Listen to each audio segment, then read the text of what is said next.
மெய்யழகன் ரொம்ப சூப்பராக இருந்தது. அவசியம் ஃபேமிலியோடு வந்து பார்க்குற மாதிரி படம்.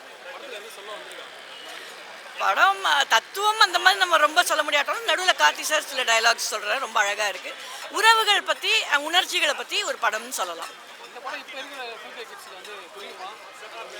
புரியும், டெஃபினட்டாக உணர்ச்சிகள் யூனிவர்சல் தானே, அதனால் வந்து பார்த்தானா சந்தோஷப்படுவாங்க. அந்த கதையில் ஒரு ஆர்வம் இருக்குது. அடுத்து என்ன 3 மணி நேரத்தில் வந்து என்ன நடக்கும், ஒரு சிம்பிள் லைன், இவர் வந்து கல்யாணத்துக்கு போகிறார், தெரியாத பர்சனை பார்க்குறாரு.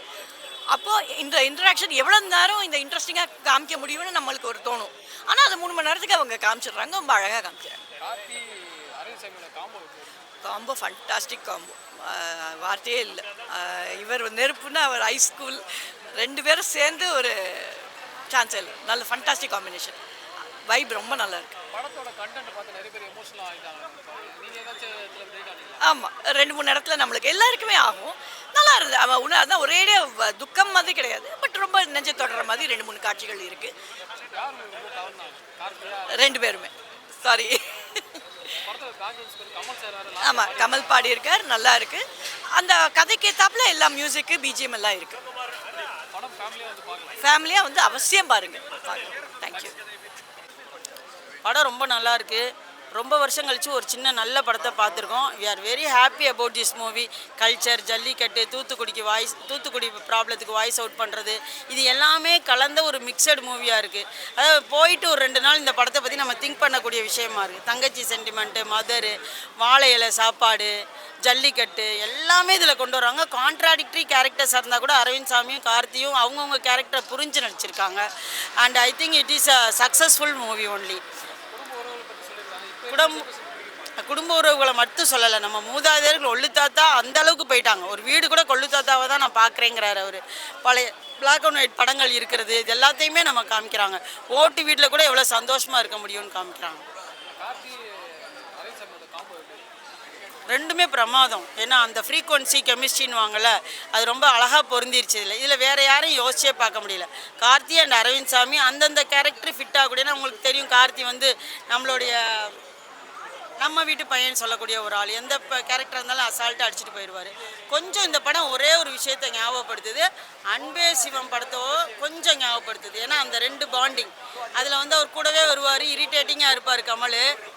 அதே மாதிரி இவர் அதில் இரிட்டேட்டிங்காக பண்ணுறாரு, கார்த்தியை வந்து இரிட்டேட்டிங்காக நினைக்கிறாரு, ஆனால் வந்து அது லவ்வபிளாக ஆயிடுது. அது கொஞ்சம் அன்பே சிவத்தை லைட்டாக ஞாபகப்படுது. நாட் அன்பே சிவத்தோடைய வேர்ஷன் இல்லை இது, பட் சின்ன ஞாபகம் வரும். அது ஃபேமிலி மட்டும் இல்லை, 2 ஜென்ரேஷன் பார்க்க வேண்டிய படம் இது. நம்மளுடைய யங்கர் ஜென்ரேஷனுக்கு நீங்கள் இந்த படத்தை காமிக்கலாம். நிச்சயமாக பிடிக்கும் அவங்களுக்கு. அதாவது கொஞ்சம் லாங் கான்வர்சேஷனை தவிர்த்துட்டு கொஞ்சம் பார்த்தா பிடிக்கும். மற்றபடி ஃபேமிலி ஆடியன்ஸ்க்கு பிடிக்கும். நீங்கள் உங்கள் பிள்ளைங்களை வந்து அவங்களுக்கு பிடிச்சோ பிடிக்காடியோ கூட்டிகிட்டு வந்து பார்க்க வச்சிங்கன்னா, நீங்கள் 5 மணி நேரம் உங்கள் கல்ச்சரை பற்றியோ, தமிழ்நாடு பற்றியோ, தமிழை பற்றியோ, ஜல்லிக்கட்டு பற்றியோ, விஷயங்களை பற்றியோ சொல்ல தேவையில்லை. வில்லேஜ் லைஃப்பெல்லாம் பற்றி, இதுதான் நம்ம வாழ்க்கை, குலதெய்வம், இதெல்லாத்தையும் இந்த படமே அவங்களுக்கு சொல்லி கொடுத்துருது. எல்லாருமே ஜாயிண்ட் ஃபேமிலியிலேருந்து வந்தவங்க தான். இங்கே வந்துட்டு சென்னைட்டாக காமிச்சிக்கிறாங்க.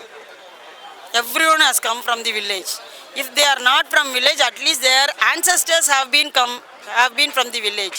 ஸோ அவங்க சும்மா அப்படி காமிச்சிக்கிறாங்க. இங்கே வந்து நம்ம வாழ்கிற ஒரு போலி வாழ்க்கை, சிட்டி லைஃப் எல்லாமே போலி வாழ்க்கைன்னு சொல்லலை. இருந்தாலும் நம்மளுக்குள்ள அந்த தேடுதல் இருந்துக்கிட்டு தான் இருக்குது. அது ஒரு ஐடென்டிட்டியே நம்ம தேடி தான், நம்மளோட தனித்தன்மையை நம்ம இழந்துட்டோம்.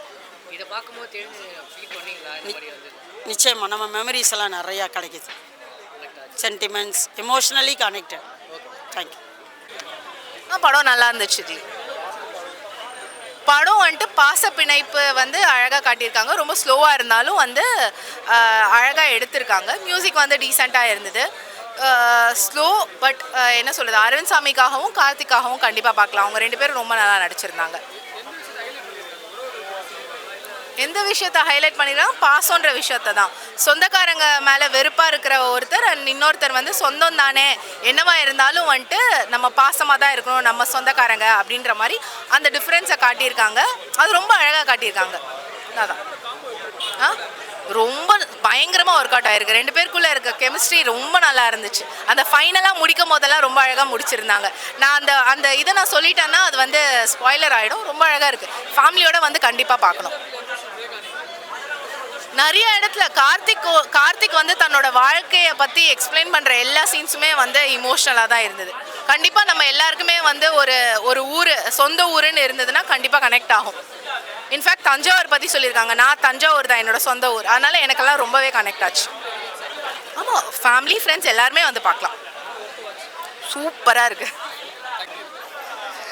படம். கார்த்தி சார் அண்ட் அரவிந்த் சாரோட மெய்யழகன்.